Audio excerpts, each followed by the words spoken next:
So this is your day one, which is your chest and back for the month of November. So just again, really quickly going through all of the moves. Your first one is a standing band row that is wide.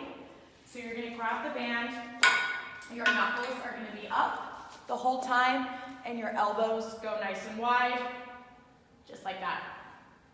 Exercise number 2 is a supinated pull down. So I'm going to pretend like the band is up higher, which is this bar. Supinated means your palms face you, and you're just pulling those band handles from the top to the bottom. Exercise, you also, if your band is not high enough, you can drop down and get on both knees and do your pull down there if that works better for your band height.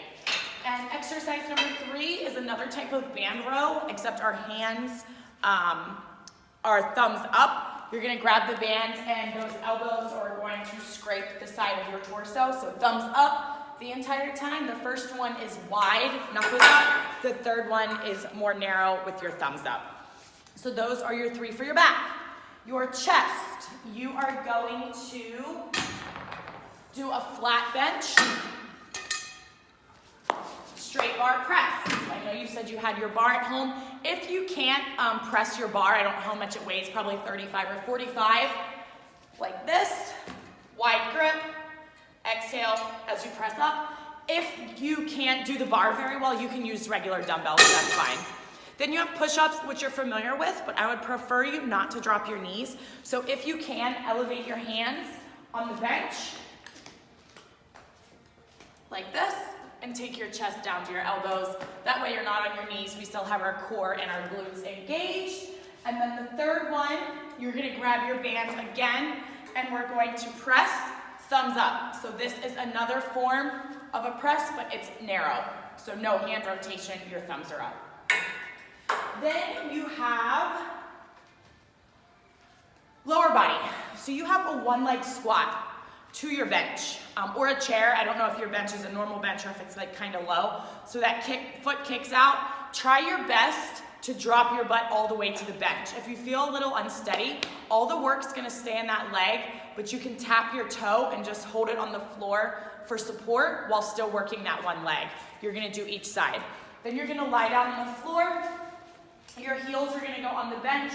Your knees stay over your hips. Make sure you dig your heels in and your toes go to the ceiling.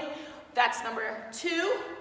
Number 3 is a kettlebell or a dumbbell SLDL. You can hold dumbbells in 2 hands and do your SLDL. If you're gonna hold your dumbbell only in 1 hand, it stays in the hand of the leg that is moving. Okay, so moving arm, moving leg. And then you have drop squats. So you're dropping your butt, pop your feet in, sink your butt as low as you can and keep your chest up. So those are your 4 lower body. And then you are back to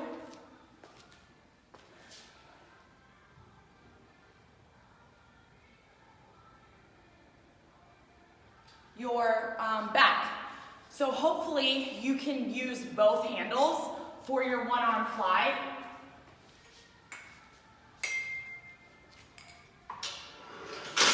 It's gonna be up high.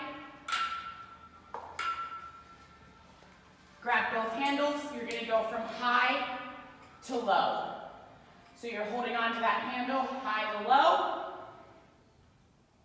If you can't hold both handles because the resistance is too tight, hold the one handle in your hand as you reverse fly, and it should stay pretty stationary for you. Then you're gonna switch. I'll show you from the other side. You're going high, down to low. Squeeze those shoulder blades. You do not want your torso to rotate, so really engage your core and squeeze your glutes. You're gonna do each arm. And then you have a half kneeling W pull down. So half kneeling, one knee's down, your band is overhead. Pull your hands to your armpit, or your thumbs to your armpits as your back makes a W. And then your third one is a half kneeling face pull. So again, one knee is down, your knuckles are up, your elbows stay up in line with your shoulders, and you pull your hands back to your ears. So those are your 3 for your back, or your back. And then the last circuit for your chest You are going to incline your bench at about 60 degrees. You have one dumbbell. You're gonna go low, up to in front of your chest and fly. 30 seconds, switch arms, and fly. Exercise number 2 for that circuit is tall kneeling band chest fly. So you're gonna grab your band, get down on both knees, slight lean forward, open and close, keeping your hands in line with your chest. And then exercise number 3, you're gonna lie down on the floor.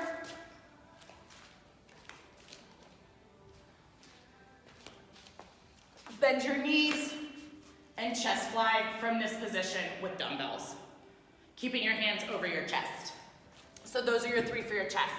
For your core, I think I put lower body elevated up on your bench for this first move, but you can do it on the floor. You do not have to put your feet up on the bench.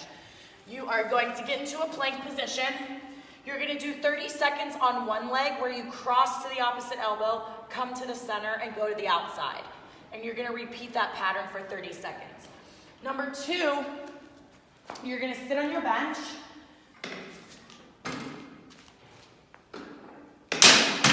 Make it flat. Start with your knees at your chest. You're gonna go to the ceiling, back to the center, down to the floor, back to the center. Ceiling, center, out, center. If you can do it without tapping your toes on the floor, do it. If you need to tap your toes on the floor, that's okay. Then you're gonna drop down and you're gonna do those mountain climbers, a cross crawl, center crawl, outer crawl on the other leg for 30 seconds. Then you have your V-ups, which lie flat, touch your toes. You can pull in if you can't get those legs up, or take your toes to the ceiling and do pulses. And your last one is a good old bear crawl hold. Knees under hips, wrists under shoulders, lift and just hold. If that becomes easy throughout the month, you can tap your shoulders, or you can lift the opposite hand and the opposite foot. So that is your back and chest day.